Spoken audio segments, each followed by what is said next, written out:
think there's no better example than the sport, footwear, and apparel industry around function and form following function. Think about Bill Bowerman when he was creating the first footwear at Nike. It was about making it as lightweight as possible.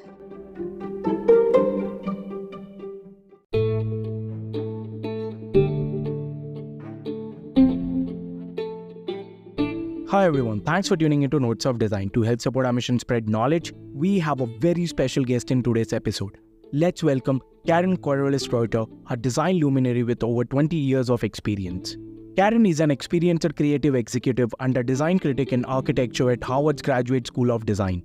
She was a senior fellow at Harvard's Advanced Leadership Initiative.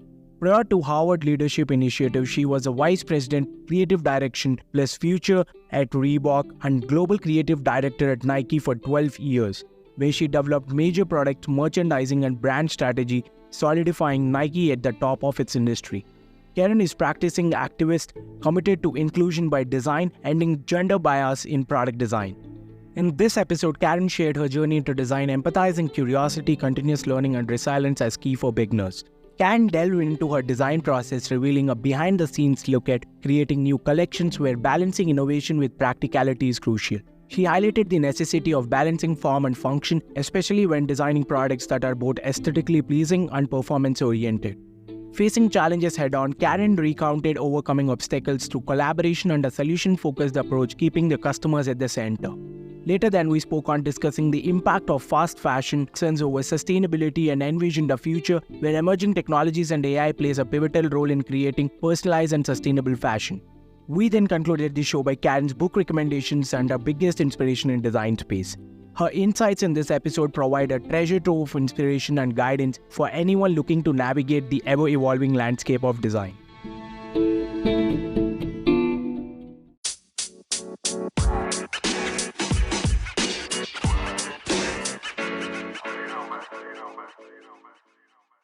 Hi everyone, thanks for tuning into Notes of Design. Today we have a very special guest with us. Hi Karen, welcome to Notes of Design. It's a pleasure hosting you today on our show. Hi Taj, nice to see you. So Karen, how was your day so far? It's been a good day so far. There was a pretty major decision yesterday on affirmative action here in the US as it relates to our universities. And so I woke up feeling quite concerned and remain concerned, but also cautiously optimistic and really dedicated to diversity in our universities. As a designer, I know how critical diversity is to the creative process. And, it sort of fires you up and makes you even more committed than you were before. That's wonderful, Karen. So if you could give a brief about yourself to our listeners out there. So I grew up in a corner of Northwest Indiana, known as the region, the south side of Chicago. And I pursued my degree in industrial design at Purdue University. And from there, I spent many years in the high-tech industry designing computer hardware. And after that, had my own company in Germany together with my husband in Munich, where we worked for some of the most inspiring brands in industrial design, Braun, Miele, Hans Grohe, and really had an amazing learning experience again in Germany. And then I received a call from a sports brand out in Oregon, and that was Nike, and decided to join Nike at the time that they were creating their tech labs and equipment division. And I spent 12 years there at Nike in various roles.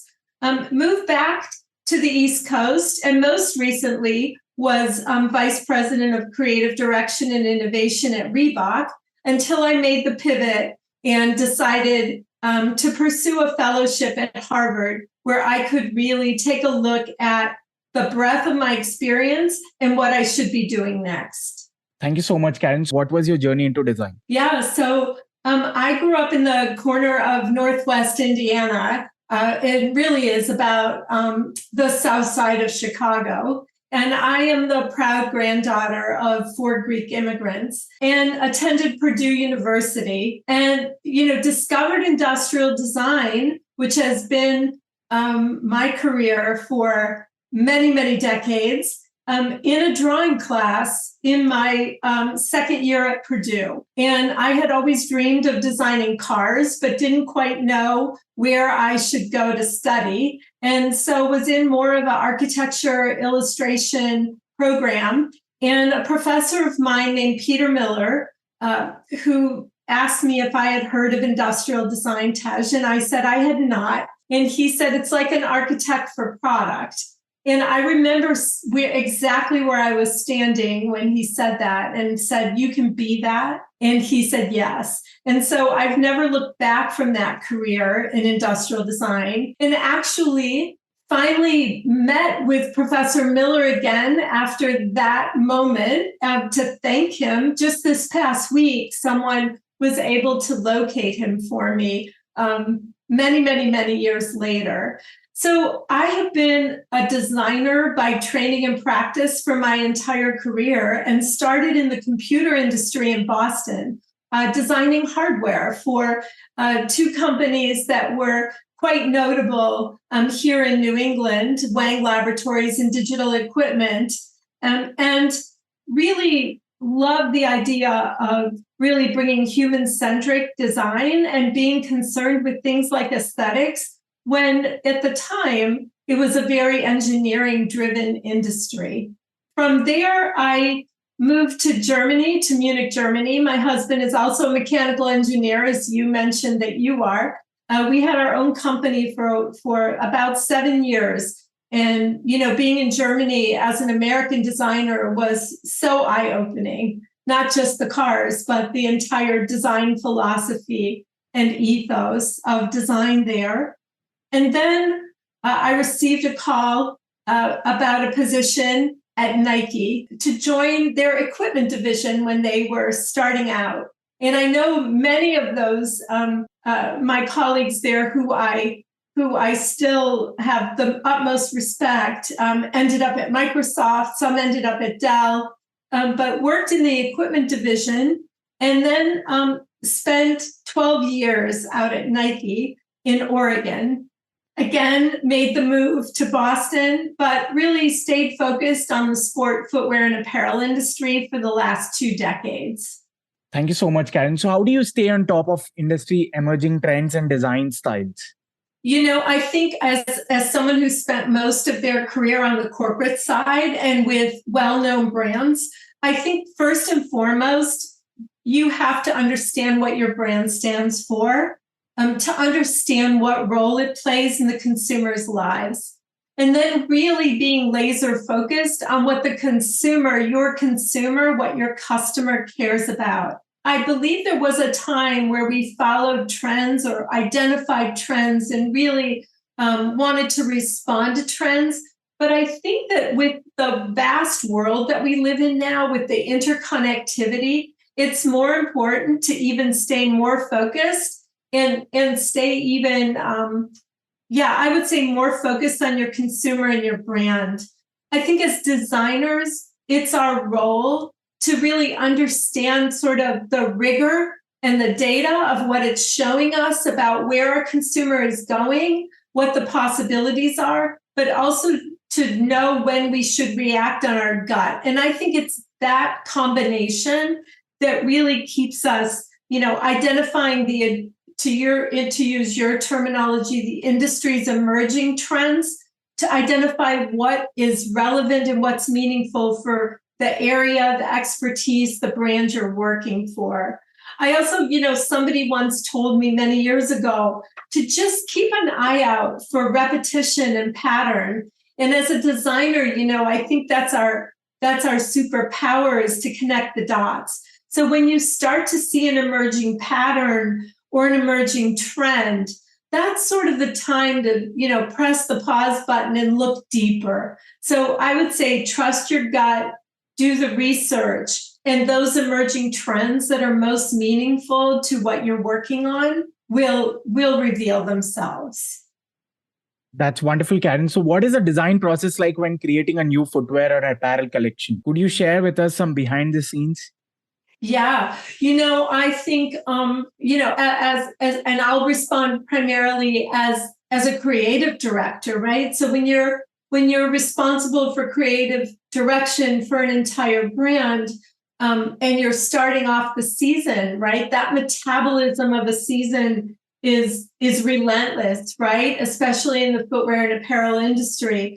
You need to start to connect. So I'll go back to the whole idea of what does your brand stand for and what does your consumer care about? And what your brand stands for doesn't always change. It shouldn't change season after season, right? It should have the response to emerging trends. It should be able to respond to what's happening in the world. But you should have those things that you stand for. I think it's what the consumer cares about that really starts to lean into starting that creative process and that product process. One of the things that I like to lean into a lot, we call it the rhythm of life. Some refer to it as the moments that matter. Really looking at the time you want to release product, what is going on, what will be going on in your consumer's life, and then meet them where they are. That has always served me to set up the start of any design process. Of course, then you combine that with the latest innovation and the technologies available to you, right? And that uniqueness of approach and the magic that each brand brings. But it's that partnership of knowing what's happening when, the moments that matter, and then the technology, the innovation, what you have available to you to start that product creation process. Thank you so much, Karen. So how do we make sure we make a brand message that is inclusive and it includes almost everyone? And when we design for scale, how could we make sure the inclusion is at the center? That's a great question. And I've actually been thinking a lot about that in my current role and really focused on inclusion by design.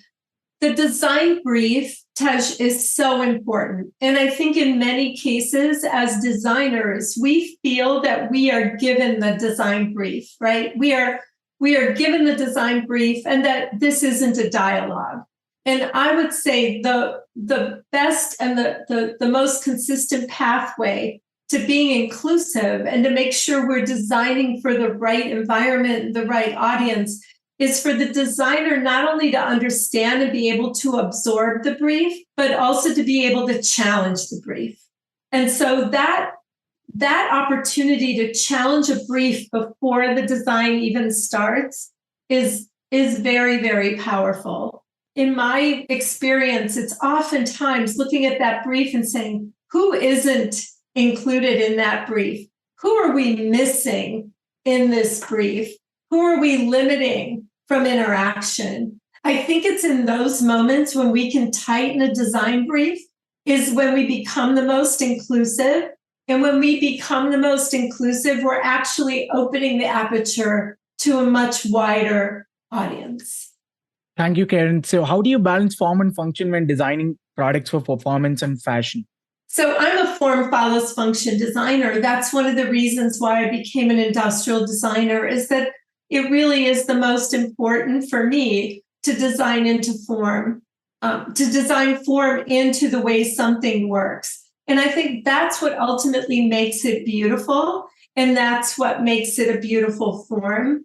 One of the most inspiring and amazing opportunities of designing in the sport, footwear, and apparel industry is designing for athletes and really understanding what it means to them, right? And understanding that performance really does drive the aesthetic.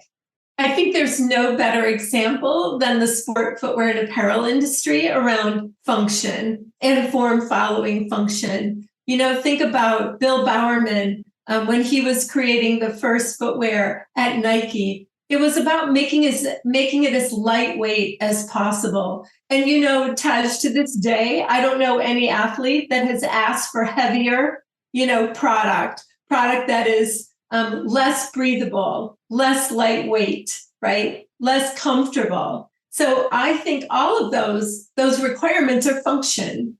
So Karen, like for common people, when they choose a footwear or a like apparel. So how do you make sure the brand message reaches to those audience as well when compared to athletes or celebrities? Again, you're gonna probably get tired of me saying this, but it's about listening to the consumer, right? Listening to the voice of the consumer and meeting them where they are. I think a great moment and a wonderful example that helps me think about is at the time when in sport footwear, again, in athletic apparel and footwear, where lifestyle met performance, right? It was the moment where, people were wearing sneakers on the street as much as they were on the field of play. And, that was no crystal ball looking of any of the brands, right? That was the consumer saying, you've given me this incredible product that works for athletes. I want that level of comfort and performance on my feet, on my body every day. And so I think that the whole lifestyle where that has merged was completely driven by, what you would refer to as the non-athlete or the non-performance athlete. It's the desire for comfort. It's the desire to look great. It's the desire to have color materials that speak to my personality that has driven that moment. Thank you, Karen. So can you talk about any particularly challenging project that you have worked on and how you overcame any obstacles during that project? One of the challenges of that was very tied into what I was just describing to you about the moment where lifestyle and performance sort of met on the street, right, with the consumer. And I would say that was a moment at Reebok. So when I became creative director and leading innovation for the Reebok brand, they were presenting themselves to the consumer under two separate brands. They had the Reebok Delta brand, which was focused on performance, and they had the Reebok, the traditional, more vector brand that was focused on lifestyle. And so they were going to market as two separate brands. And I think really understanding, again, what our consumer was telling us is that they don't differentiate and they don't wear product just based on whether it's performance or lifestyle. That really was a challenging moment for me as a creative director, is that, I felt, and many of my colleagues felt, that we needed to go to market under one brand name. And, those decisions are big decisions for a brand, right? Retail was branded in one way. Some product was branded in another way. So it would be an extreme effort to do that. And I do think that at the highest level of the brand, that recommendation come under one brand logo and logo was probably not the most popular decision. And that was a moment where I had to really say that I was hired to understand what was the best for the brand, what meant the best for the brand. And we made the decision, and I had a lot of support to go under the one brand name and one brand logo. I should be more specific. And, that included taking signs down off of very large buildings and changing everything about the brand. But ultimately, we listened to what the consumer was telling us. They did not see a difference. And I believe the Reebok brand is more recognizable and probably more successful than they would have been if they had continued under two separate brands that the consumer was having a difficult time understanding, finding, and wanting to wear.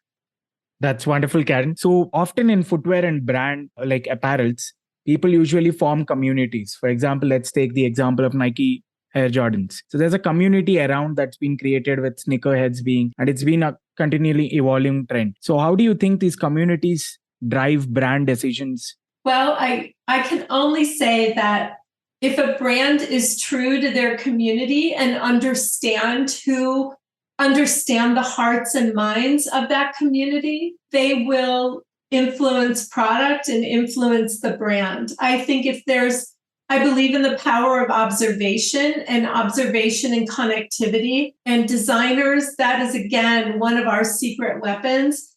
if you stay connected to that community, they will lead you to where you should be going as a brand. And this doesn't mean asking people what they want. This means about observing them in their everyday life. And, as product designers, as product developers, we have to hedge those bets. We have to understand that and be there at least 18 months, if not 2 years ahead of them. So the power of observation is really, really critical. Thank you so much, Karen. So how do you measure success in your designs, both creatively and commercially? And how do you approach collaboration with other designers or brands in the industry? Well, ultimately, it's the consumer decides, right? If the consumer, if your product, if your experience, if your interface is resonating, it will result in success. I think, profit is one way to measure success. I do think there are other ways to measure success as well. So diversity in the teams, inclusivity in the audience, really making sure that the product is respectful of people and the planet and that you're making the right decisions. I think there's a lot of different ways that I would measure success. Tej, I mentioned I haven't been in the product creation world for the last couple of years. I've been in academia and loving every minute of it. But I would still say, measuring the response, measuring the love, and, seeing your product out in the market as someone who designs physical product is the most rewarding and I think the most telling. Thank you so much, Karen. So wanted to take your thoughts on how is the fast fashion evolving and with every day some new designs or patterns being coming from different brands. So how is this decisions are being made as a creative direction perspective? Well, as I mentioned, I'm not active in the industry today and definitely not as active as I was before. But I have spent some time thinking about the area of fast fashion. And I would say that I'm really concerned about our trend towards overconsumption and the amount of product that we buy. And so I believe that even in the fast fashion industry, which I think creates an opportunity for people to buy into the dream of fashion at a price point that is more accessible, to be sure, I think we all have to look at our purchasing habits and also how we can start to, look at quality in a little bit of a different way as it relates to more longevity. So I do have a challenge overall with the industry. I think there is a lot of waste, but I also think there is, a lot of innovation happening in the area of sustainability, textiles, making better product, and also just getting smarter about the way we design. But again, I think the amount of fashion that is bought and wasted is a challenge that we all have to face. And I think that fast fashion has a responsibility to that, as do many brands. Thank you, Karen. So what's your thoughts on the emerging design trends or emerging way how fashion or apparel design will change with the rise of AI and evolving technologies? I've been thinking a bit about that. And, I see it as a blessing and a curse, both. I think that, AI will be another tool for designers to use.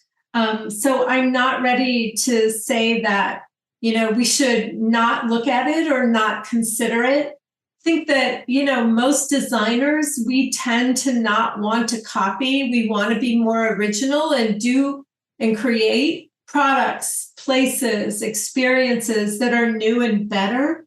I think if AI can help us be more inclusive, if AI can help us understand our own brands better, so legacy of brands, being able to capture that, being able to do better research, perhaps without having to travel quite as much. There's an opportunity there, perhaps. Although I don't think anything replaces travel, I think our ability to have boots on the ground and be inspired from all the places in the world that we need to be inspired by today, not the obvious choices of the past, is important. AI can help us there. But I do believe that originality, approach, is going to still be in the hands of the designer and how they choose to use the tools. Thank you so much, Karen, for all these wonderful insights. So could you please share with us what are you currently doing after 20 plus years in sportswear and apparel industry, and any interesting stories that you would want to share with us?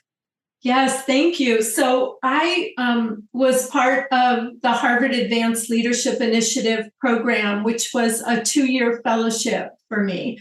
And it really is connected to, they call it third chapter, which could mean maybe ready to retire from one part of a business or one part of a career into what's next, and how, you want to make the world a better place, right? So it's focused on social impact and the difference that you can bring as an individual with your background and your personal agency. So after spending time in my fellowship, I really began to focus on gender bias in design and how we are still designing products that are primarily designed by men for men. And I'd like to say that these products can range from, insulting, what we often refer to as shrink it and pink it, to deadly. The case of in the US, we are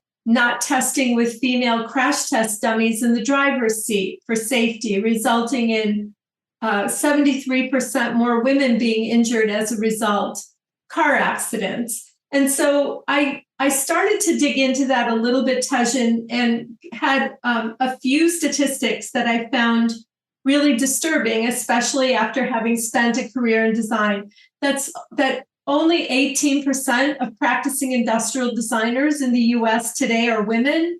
In the UK, it's 5%, with only 11% in leadership. The number is similar for architects, and in mechanical engineering, it's less than 13%. So I believe without having our female designers' voices at the table, we're going to continue to have, places where we are not being inclusive in our design. And so it's gender diversity in design and also design for gender diversity. And this is really the opportunity that Harvard afforded me, was really to have that focus and to speak with the voice of someone who has been in the business and in the industry for a long time. I'm very much committed to building a more inclusive, hospitable, and safe world for her. Thank you so much, Karen, for sharing all these wonderful insights. We'll conclude today's episode by your 3 favorite books and people who inspire you the most in this space. Oh, if you know me, I read a lot. So getting it down to 3 was not easy. So if there was a place where I can share more, I would be happy to do that. So I would say first and foremost, a book called Power for All by Julie Badalona has been very influential for me in the way I'm looking at the world today. Reimagining Capitalism from Rebecca Henderson. I do believe there's a role for capitalism, an important role, but I think we have to look at redesigning capitalism. And then there's a book by author Charlotte Alter, and it's called The Ones We've Been Waiting For. And it really is about the next generation, right? The Gen Z primarily, and what they will bring and how they will be the ones that will be able to solve for much of the challenges we face today. So those are my 3 books. People, even harder than books. So John Hoke, who is the Chief Design Officer at Nike today, and has been a friend, a former colleague, and a former boss, has been incredibly inspirational to me and influential, and continues to be today. Hannah Riley Bowles, who is the director of the Center for Public Leadership at the Kennedy School and the head of the Women in Public Policy program at Harvard, has been an incredible inspiration for me, especially as I've made this pivot. And someone I don't know who I would love to meet someday is Mika Prashinsky and her initiative around Know Your Value and the work she's doing together with Forbes. Thank you so much, Karen, for sharing all these wonderful recommendations. So we're looking forward to host you again in our upcoming episodes. Thank you so much for your time. Thanks, Tej.